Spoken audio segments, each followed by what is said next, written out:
Welcome back, ladies and gentlemen, to another video, and in this video we're going over the Dye M3s and Dye M3 Plus Hyper 6S Pro regulator. The regulator is located in the front foregrip here, and in order to get this Pro S regulator apart, we're going to go ahead and use our die tool, and we're going to use the pick. And the first thing we're going to go ahead and do is remove the rubber gasket here. You're just going to get the pick underneath the gasket and just kind of lift the gasket out from the 6S Pro regulator. Next, we're going to go ahead and use the coin tool and use that to unscrew our 6S Pro regulator. Once you have that loose, the cartridge should pull out. We're going to go ahead and take our needle nose pliers and remove the plunger and the spring.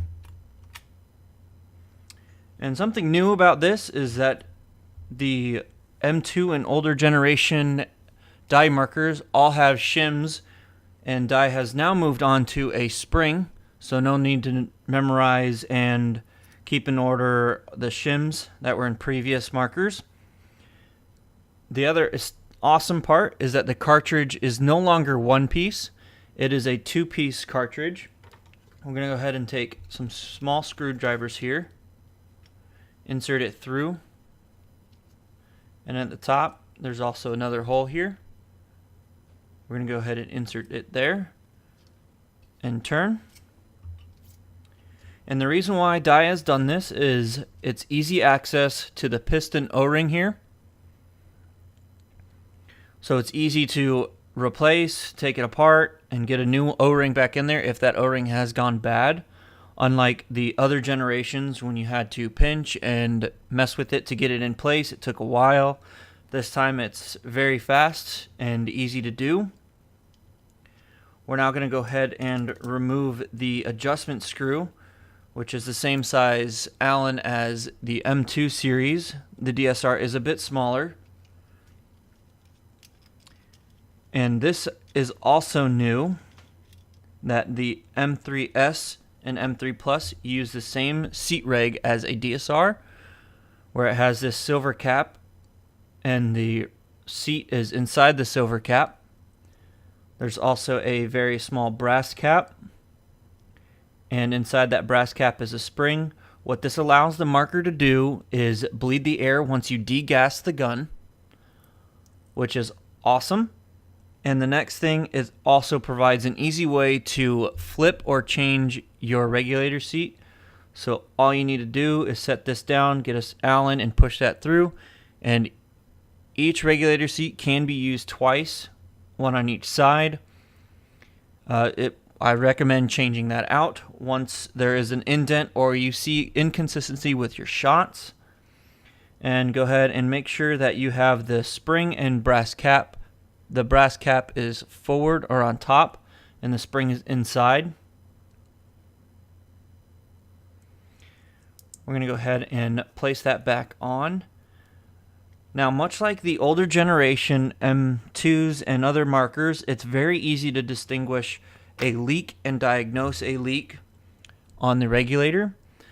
And if you do seem like you hear a leak inside your regulator and you're not sure where it is, if it's not coming straight from the bottom, normally if it's coming straight from the adjustment screw area, it can either be the red O-ring at the base here, or it could be the 010 O-ring.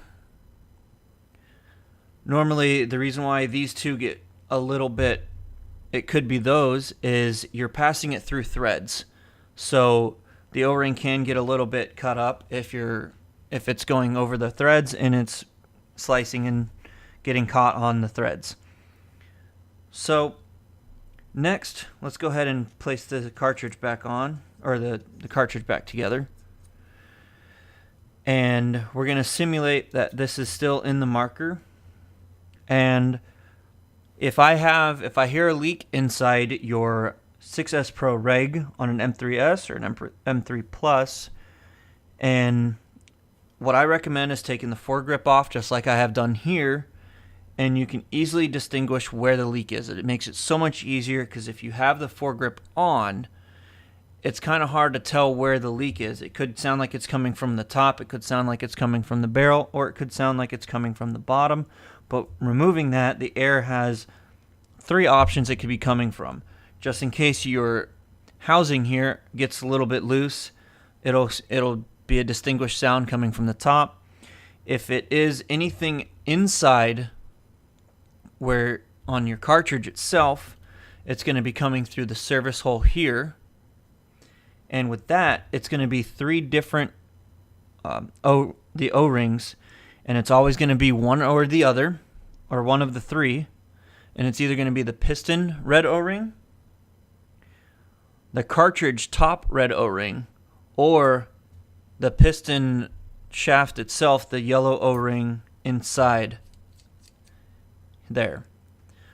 And the reason why it has to be one of those is that when it's sitting inside this housing, it's sitting just like this, and there's no air on the spring area.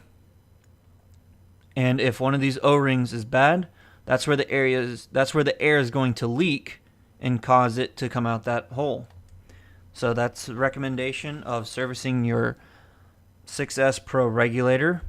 And when you take this apart and you examine, all you need to do is just take a look at the regulator seat, which Dye has made a fantastic job, as you don't need to take the whole thing apart to get this brass piece out to check your regulator seat. You can leave this all intact inside the marker, make sure the air is off.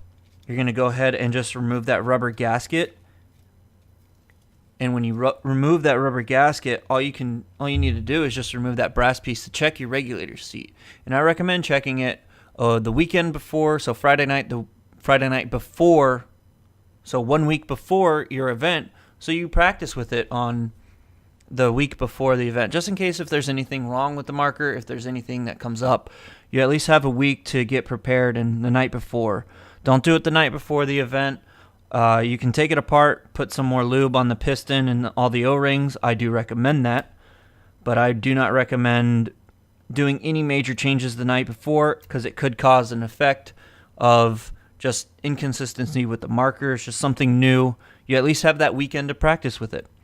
So I'm just going to go ahead, and I've taken this apart now a couple times, so I'm just going to go and lube up all the O-rings. They look a little bit dry, and to get that O-ring in there, you can unscrew.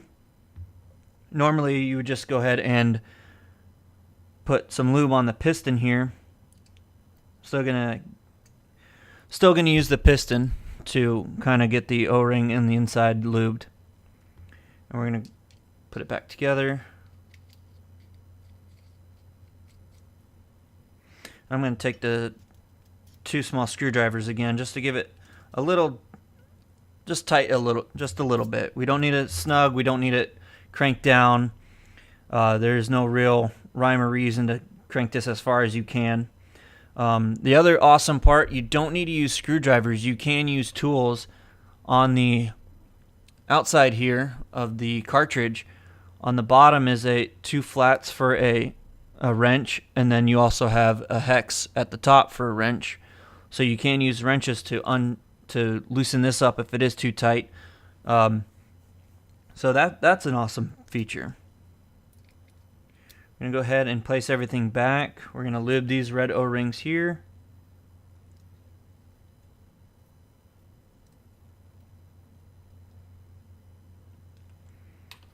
Slide it back inside our M3s or M3 Plus. And use the coin tool again to go ahead and tighten down. And then with the rubber gasket, you're going to go ahead and just place it back in. And once you have it in, you can kind of see that the gasket isn't really set properly, or not underneath the cartridge, the housing as completely. So I just use the little coin tool here to get that rubber gasket seated properly. And we're going to go ahead and put the foregrip back on. And that's the simple and an easy way to go ahead and go through your Hyper 6 Pro S regulator For simple maintenance, you're going to do that same exact process. Just lube the O-rings back up, get the marker back together, and you should be set. Just every once in a while, every 100,000 shots, we do recommend that you do go over the Hyper 6 Pro S regulator and just check out that regulator seat. If you do start seeing inconsistency with shots, that the first couple shots are fine and then after a while it's not really shooting the same or it feels different, just go ahead and take a look at that regulator seat. I hope this video was informative and you guys liked it. Please remember to like and subscribe down below. I'll catch you guys in the next one. Thank you very much.